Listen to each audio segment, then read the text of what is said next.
we've seen in other areas where this campaign has been very successful, and we really believe that we can make it successful in our area. Now, many of you may be out there saying, but this campaign, what is it actually going to do? How is it actually going to defend life? How is it actually going to protect life? Do women going into abortion facilities actually turn around and decide that they're not going to have an abortion? Well, we actually have someone on the line who's going to tell you of a story that has, she told me earlier today, profoundly impacted me, so I had to bring Cindy on and really challenge you, everyone out there, with this message, because you could be the person that could be saving a life in this way. Cindy, are you on? I am on, Ben. Very good. Glad to have you on. And Cindy Collins is not just your average pro-lifer. She is actually the head of a crisis pregnancy center in Slidell, and she also does amazing work with Operation Outcry. Cindy, could you tell us a little bit about yourself and your work? Thanks, Ben.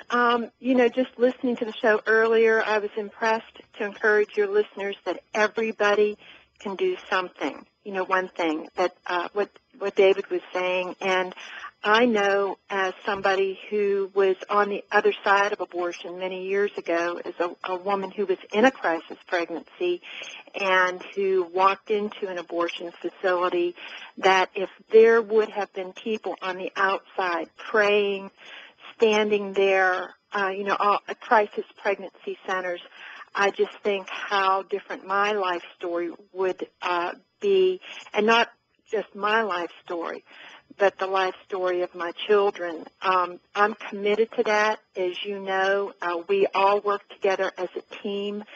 I work at the Crisis Pregnancy Center in Slidell. We've been there for well over 25 years. And also work with Operation Outcry, which is actively collecting testimonies and declarations from women and men that have been hurt by abortion. And the Lord is using those in a very powerful way to bring the truth about abortion also. All right, let's go. I'd love to hear that story. Okay, well, we were chatting earlier, just doing this work. It's just a blessing to see the encouragement of hearing a story that our efforts really are making a difference. I can tell you, I know that they are, whether it's prayer, working in a pregnancy center, or being in front of the abortion facility, faithfully praying, doing something. And last week, as I was in our center, a young woman came in. She was a beautiful young woman, and she just immediately, she walked in the center and she said, thank you for being here. And so I brought her back into one of our counseling rooms. We sat down and she started to tell me a story of how she had actually gone over to the facility, the Causeway Abortion Facility, and she had gone inside, and she'd been in there for about 20 minutes. She was pregnant, and she was strongly considering abortion. She told me that throughout that day, even when she got up, that she was having God signs from God that she shouldn't be doing that. And she thought, probably because my mom is praying, there must be people praying, that even her child, because she had another child in her previous marriage, and her child was saying to her, Mommy, I love you. Mommy, I love you. And she said this was so uncommon for this child to be so expressive to her that morning. Well, on her way into the abortion facility, there were some people, she said in her words, that were standing outside. And she said they were giving out information, and they looked like they were praying. And she said on her way in, somebody gave her a packet of information, and it was brochures, and it was information on abortion that she didn't know. And she said one of the things that really struck her was that she went ahead and she read this pieces of information, this brochure of the risk of abortion with breast cancer for women, and then the actual abortion procedure and the psychological, the emotional effects of abortion. And she read through it, and she said as she was sitting in there, she said in her words that it was just a place that was very dead. She said it was such a horrible place on the inside. I said, did you mean just the way that it looked? She said, no, the people that worked there, it was like they were emotionless, that they were dead. Mm. And so as we, chatted, I said, well, about how many women were in there?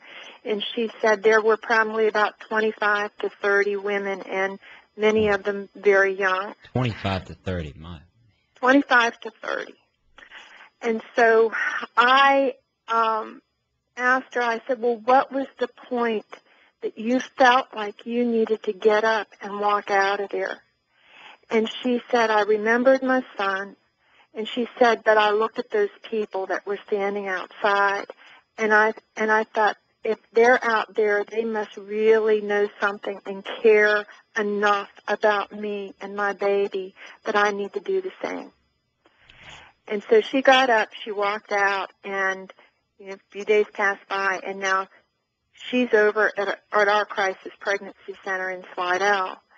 And we're able, as the centers that are in New Orleans, the one in Covington, Hammond, all over Louisiana, that we're there to help women through a crisis or stress pregnancy unconditionally, free of charge, and it's because of community support and us all working together as a team, Ben. Amen. And the Amen. teamwork, and we were talking earlier about that, just, you have, first you have someone who creates that information, then you have the person out on the sidewalk, out at the abortion facility delivering that information, and then there's the invaluable work of pregnancy centers that are there to bring the woman in and to assure her that everything is all right and give her the help she needs at that time. Just beautiful, beautiful testimony of the teamwork of the pro-life movement. And then that's just before I go, I want to just say that it was such an encouragement to me that I felt like those that are literally laying down their lives of just standing in front of the abortion facilities and praying on behalf of the women and their unborn children, that this is a story for them to be encouraged also. Their work is making a difference.